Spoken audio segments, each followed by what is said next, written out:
আউযু বিল্লাহি মিনাশ শাইতানির রাজিম। বিসমিল্লাহির রহমানির রহিম। জিলহজ মাসে যেসব আমল করবেন। জিলহজ মাসের প্রথম 10 দিন বিশেষ ফজিলতপূর্ণ, অপরিসীম গুরুত্ববহ। পবিত্র কোরআনুল কারীমে 4টি মাসের গুরুত্ব ও মহত্বের কথা এসেছে। এই 4টি মাসের অন্যতম হলো জিলহজ মাস।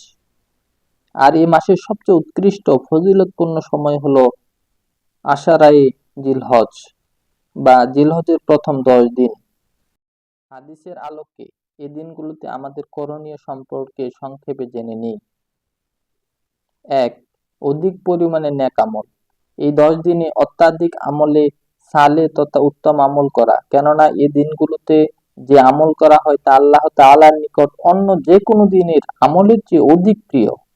জিকির, কোরআন তেলাওয়াত, নফল নামাজ ও নফল রোজা সবই এর অন্তর্ভুক্ত।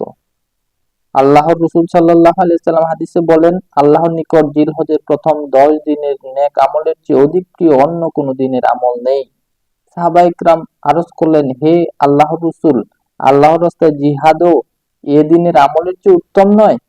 তিনি বললেন, না, আল্লাহর রাস্তায় জিহাদও এর চেয়ে উত্তম নয়, তবে সে ব্যক্তির কথা ভিন্ন যে নিজের জানমাল দিয়ে আল্লাহর রাস্তায় জিহাদে বের হয়েছে, অতঃপর কোনো কিছুই নিয়ে ফিরতে পারেনি। বুখারী।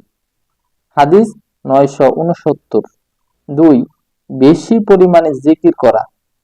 এই দিনগুলোতে অধিক পরিমাণে জিকির করা উচিত, বিশেষত লা ইলাহা ইল্লাল্লাহু, আল্লাহু আকবার ও আলহামদুলিল্লাহ পাঠে নিমগ্ন হওয়া চাই।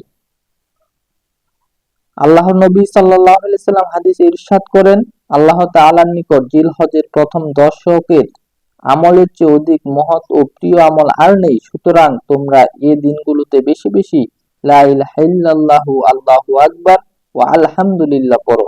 মুসনাদে আহমদ হাদিস 5446। 3. নখ ও চুল ও পশম ইত্যাদি না কাটা। জিলহজের চাঁদ ওঠার পর এই 10 দিন কুরবানি আদায় করা পর্যন্ত শরীরের কোনো প্রকার চুল, পশম ও নখ না কাটা। এ বিষয়ে বর্ণিত সকল হাদিস এবং সাহাবায়ে কেরাম ও তাবিঈদের আমল থেকে প্রতীয়মান হয় যে, যারা কুরবানি করবেন এবং যারা সামর্থ্যের অভাবে কুরবানি করবে না, সবার জন্য এই আমল করা উত্তম।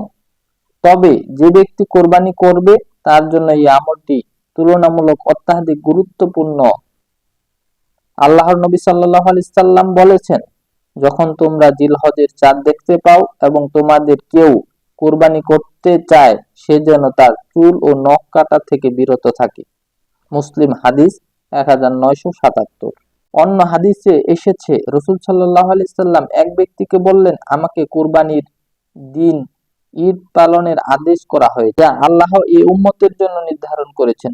লোকটি বলল, হে আল্লাহর রাসূল, যদি আমার কাছে শুধু একটি মানিহা থাকে, অর্থাৎ অন্যের থেকে নেওয়া দুগ্ধদানকারী উটনী, আমি কি তা নিয়ে কুরবানি করব? নবীজি সাল্লাল্লাহু আলাইহি সাল্লাম বললেন, না, তবে তুমি নখ, চুল ও মোজ কাটবে এবং নাভির নিচের পশম পরিষ্কার করবে, এটাই আল্লাহর দরবারে তোমার পূর্ণ কুরবানি বলে গণ্য হবে। সহিহ ইবনে হিব্বান হাদিস 773। এমনকি সাহাবায়ে কেরাম ও তাবিঈরাও এই দিনগুলোতে শিশুদের চুল, নখ কাটা অপছন্দ করতেন। আব্দুল্লাহ ইবনে ওমর রাদিয়াল্লাহু তাআলা আনহু এক নারীর পাশ দিয়ে অতিক্রম করছিলেন। ওই নারী জিলহজের দশকে ছেলের চুল কেটে দিচ্ছিলেন।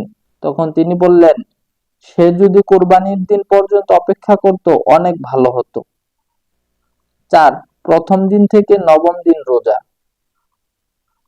সম্ভব হলে জিলহজের প্রথম তারিখ থেকে 9 তারিখ পর্যন্ত রোজা রাখা বা এর মধ্যে যে কয়দিন সম্ভব হয় রোজা রাখা, তবে 9 তারিখ অর্থাৎ ঈদের আগের দিন অবশ্যই রোজা রাখার চেষ্টা করা, কেননা এই একদিনের রোজার ফলে 1 বছর আগের ও 1 বছর পরের মোট 2 বছরের গুনাহ মাফ করে দেওয়া হয়। সুবহানাল্লাহ। আল্লাহর নবী সাল্লাল্লাহু আলাইহি সাল্লাম বলেন, আমি আশা করি আরাফার দিন অর্থাৎ জিলহজের 9 তারিখের রোজার ফলে আল্লাহ তাআলা 1 বছর আগের ও 1 বছর পরের গুনাহ মাফ করে দেবেন। মুসলিম হাদিস 1162। জিলহজের প্রথম 9 দিন রোজা রাখার বিষয়ে একাধিক হাদিস বর্ণিত হয়েছে। সেগুলো সনদের বিচারে দুর্বল হলেও মুহাদ্দিসগণ এগুলোকে সমষ্টিগতভাবে আমলযোগ্য বলেছেন। 5. তাকবীরে তাশরিক পাঠ।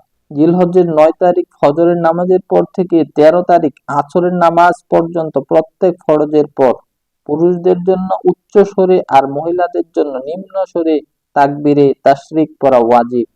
পুরুষরা ঈদের নামাজে যাওয়ার সময়ও উচ্চ স্বরে তাকবীরে তাশরিক পাঠ করবে। তাকবীরে তাশরিকের জন্য বিভিন্ন শব্দ হাদিস শরীফ উল্লেখিত হয়েছে। তার মধ্যে সর্বোত্তম ও সর্বজন বিদিত পাঠ হলো এই: আল্লাহু আকবার, আল্লাহু আকবার, লা ইলাহা ইল্লাল্লাহু, আল্লাহু আকবার ওয়ালিল্লাহিল হামদ। ৬. কোরবানি করা।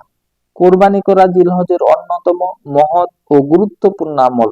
আল্লাহ রাসূল সাল্লাল্লাহু আলাইহি সাল্লাম বলেছেন, যে ব্যক্তি কোরবানি করার সামর্থ্য আছে কিন্তু কোরবানি করে না, সে যেন আমাদের ঈদগাহে উপস্থিত না হয়। মুসনাদে হাকিম হাদিস ৭৬৩৯। আল্লাহ তাআলা আমাদের সবাইকে যথাযথভাবে আমল করার তৌফিক দান করুন এবং জিলহজ মাসের এই দিনগুলোকে কাজে লাগাবার তৌফিক দান করুন এবং শেষ পর্যন্ত শোনার জন্য আপনাদেরকে আল্লাহ তাআলা উত্তম যাজা দান করুন এর বিনিময়ে। ওয়া আখিরু দাওয়ানা আলহামদুলিল্লাহি রাব্বিল আলামিন।